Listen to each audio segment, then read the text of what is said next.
Oh no, there we go. That was the gun. Good. Okay, so we've had just a little bit of a wobble in the Hertford crew. I imagine that's just nerves, and they will hopefully be wanting to get that back.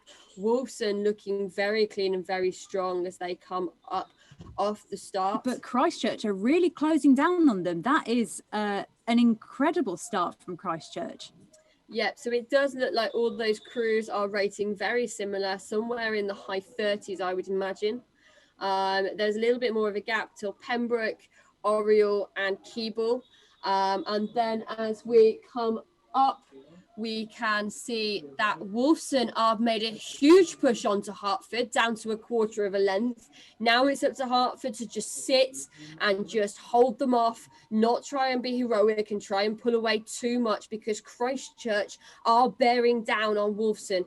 Now, Wolfson have taken a slightly wider line, but that does mean that Hertford will be steering that bay, which will result in a little bit more steering as they come out of the guts. If we could zoom in on that 3-boat sandwich at the head of the division. We have a bump from Trinity on Jesus, so that is Blades for Trinity. Well done then. But if we could go to maybe camera 2, and that is very close between those. And Hertford have conceded the headship to Wolfson. Now Christchurch need to keep walking and see if they can move up to catch Hertford and take them down one more bump as well. It does look like Christchurch right in the way. Are stuck, and Christchurch... Wolfson have not been able to clear the line. They need to get moving so that they potentially risk that bump being taken away from them if they don't get moving as soon as they can.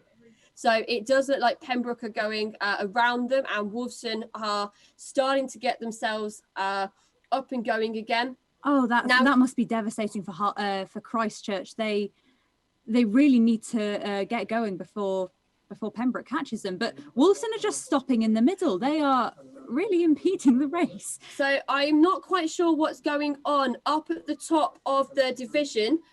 We probably need to see it from the other angle. Wolfson really do need to get going. That's a klaxon. And that sounds like that division has been klaxoned. Oh, that is such a shame. So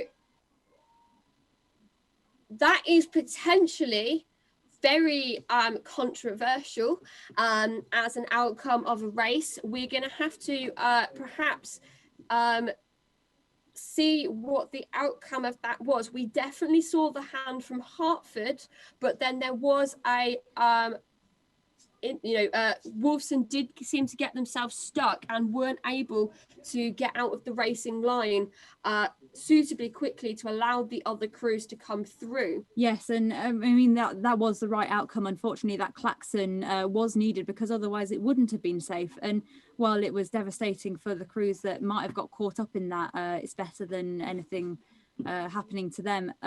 So yeah, I guess we will see. Oh, we got a waving Trinity crew. Their bump is secure, I'm pretty sure. So what we need to be careful of here is that the rules of racing do say that if you take actions that lead to a klaxon that could have been avoided, you are liable to be penalty bumped. What that would mean that Wolfson's bump against Hertford would not be allowed to stand. So it all comes down to whether or not Wolfson just made a mistake, if there was an entanglement with Hertford, and if the reason that they couldn't clear was actually caused by the Christchurch crew being in their way or not. So it all kind of depends on exactly what happens at that little bit of a tangle at the top of the division as to ultimately, I think, who could end up with the headship today. And that's a real shame for the crews such as Univ, I believe. They were on for Blades, and obviously their row was cut short by the klaxon. So we shall wait for provisional results to see what the provisional results before any other actions are taken suggest might be the outcome of this race.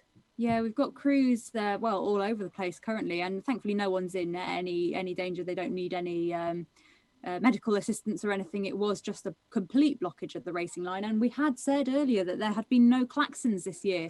to have it in the women's Div 1, which was the race of the century, really, is such a shame, but a safety precaution that needed to be taken.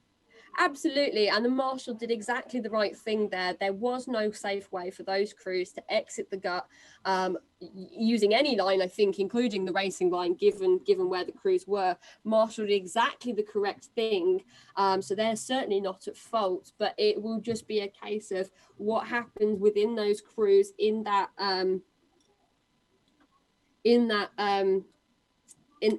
conflict up at the top of the division, in that three-boat sandwich, to determine what the overall results will be. It has been exactly 10 years to the day since the last women's headship was appealed. So it is perhaps a little bit poetic, but that was between Balliol, Pembroke and Wadham. So 3 entirely different crews, which I think does show you how much these standings can shift over time. Yeah, and I'm sure all of the crews here will still be fueled with adrenaline because they haven't had long enough to race. It was only about, 500 meters perhaps, if that. And so they'll be feeling probably quite sick right now, not knowing what the outcome of that was. And if they were robbed of blades, or if their race was cut short, then they'll be absolutely gutted. But yeah, we will wait to see what the outcome of this is. And unfortunately, we won't be able to probably report it in time. Yeah, so I think this is very likely to go to what's called an appeal. So because a klaxon was fired, the evidence will have to be looked over by the OURC's appeals committee. That will then probably happen later this evening, and results will be announced to the crews and available on the OURC's website at a later time. But I really don't think we're going to know who has won the headship or retained the headship today.